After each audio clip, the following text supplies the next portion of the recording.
What's up everyone, Scott the TroutHammer here, and today I got a video that's going to teach you some of my favorite techniques to catch summertime panfish. We're going to go over different rigs, we're going to give some tips and techniques and tricks along the way, things you want to look for, places and things you want to target to help you catch more and bigger panfish in this hot time of the year. And we're going to hop around to different bodies of water in this video, but the same strategy is going to hold true throughout every bit of water we fish. But before we do, if you haven't already, go ahead, hit that subscribe button down there, notify bell next to it, so you're going to be the first to see all the great content that's going to come from this channel. And I got to give a big thank you to each and every name scrolling up to my right here. These are my shout outs for the new subscribers that subscribe during the week. If you guys want your name attached to this list, you guys know what button to press.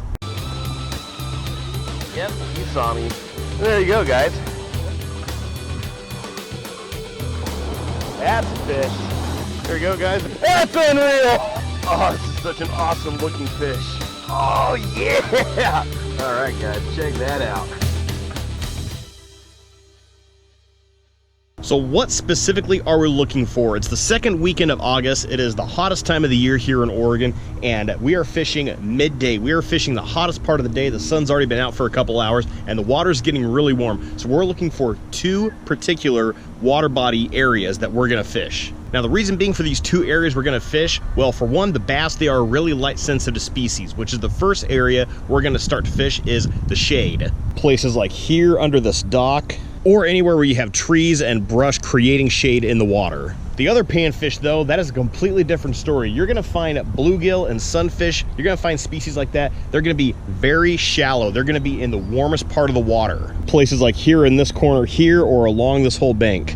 Absolutely, my number one to start with is a 2-inch curly tail grub on a 1/32 ounce jig head. Going with the chartreuse for two reasons. One, we've got some pretty turbid water over here, and with stained water, you want something that's going to stand out, and that's where that chartreuse color is going to come in. But also, a lot of the bait fish and a lot of the smaller panfish during the summer already have a lot of these color accents to them, so it's something that the fish are already recognized, they're predating upon, and it's going to help stand out. They're going to find it easier.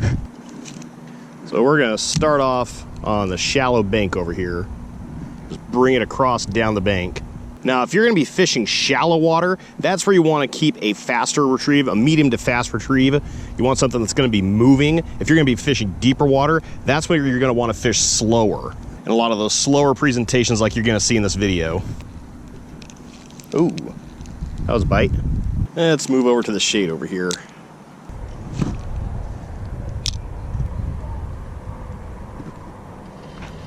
There we go. Yeah, just big enough for the grub I was fishing with. I knew they were over here, just a matter of time.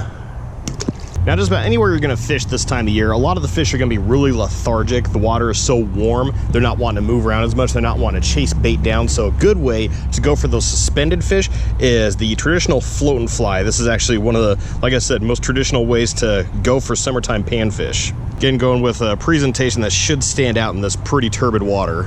I'm gonna put this right on the edge of the shade here.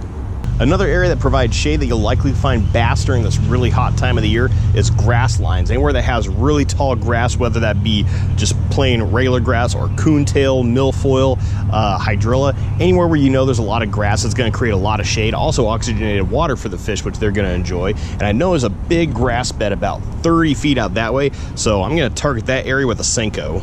Or, sorry, stick bait. I'm using a rage tail cutter worm. It's got that tail on it. Give it just a little bit more action. Ooh.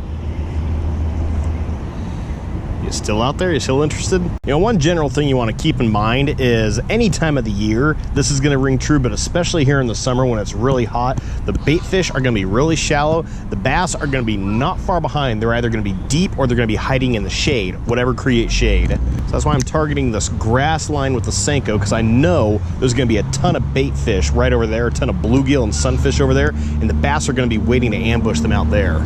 So I'm getting a clue as I look over here where my line's entering the water, where the float and fly is we've got a ton of minnow, like around here, looking at these leaves and whatever might be on the surface, but especially gathered around right where my line enters the water. So I'm gonna switch my tactic here. When you see all your panfish gathered around the surface like that, that means they're waiting for things to fall onto the surface of the water. That's gonna be food, things like little bits of bugs or whatever like bug is gonna come try to get something off of the surface. They're waiting to ambush it. So that's why I'm gonna switch to this and just let it fall slowly. This is the time where I actually say, this is when you need to use this. Yep, that was a bass. I can see they're just going nuts for it as soon as it starts to fall. There we go. Now that's a bluegill. Yeah, you pretty much just want to let this fall until you see the color of the little bait piece disappear, and that's when you go to set the hook. Yeah, I saw you coming for that little bass, dude. Mad little fingerling.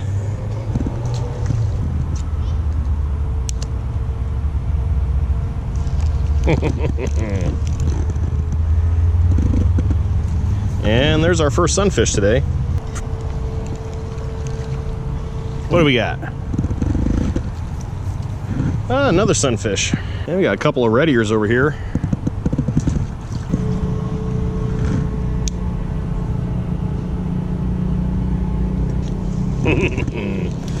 Yeah, I'll switch off of this method. Kind of makes it a little easy. It's kind of like that cologne from the Anchorman. 60% of the time, it works every time.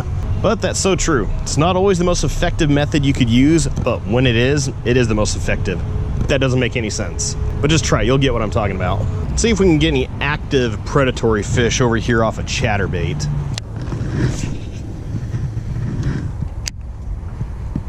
There's got to be a chatterbait fish around here somewhere. Oh, let's go try the main part of the pond.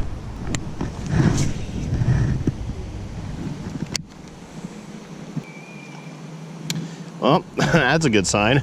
Don't think it was big enough for the chatterbait.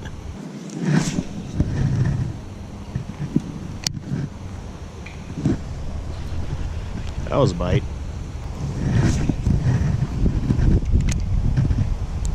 Let's just go ahead and shorten this trailer.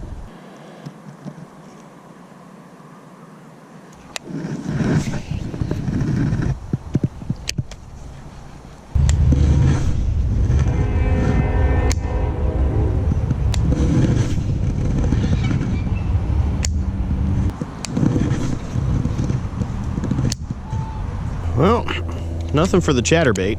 All right, we got a bunch of suspended fish over here, so I'm going to focus on the float and fly for a little bit. Oh.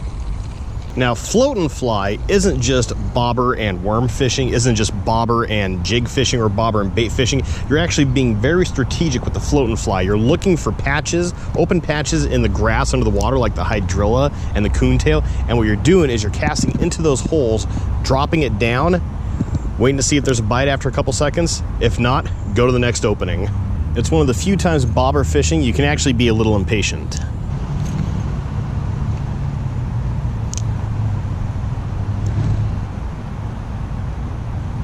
Just like that. Dropped it in that hole and there's something waiting for it. And it's a decent sized bluegill. As you can see, I switched my float and fly to a trout magnet, but yeah, still same effect, got the job done.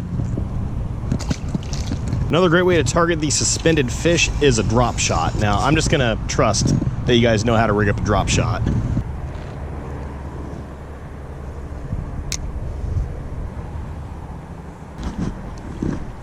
Whoa, hello.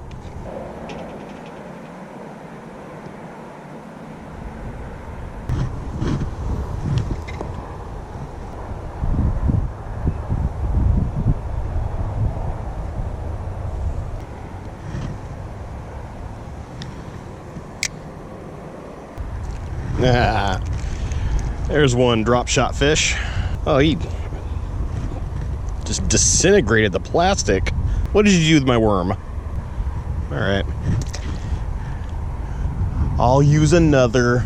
All right, it is now early evening. I'm starting to get hungry, so I'm just gonna say, hey, it was a successful day and I'm done early. But I hope you guys learned how easy it is to catch these fish, even in the hottest part of the day. So many people think that the fish, even the panfish, they only bite either early morning or late evening. You know, I fished this whole time during the hottest part of the day. It's now 6 o'clock and now I'm starting to finish up.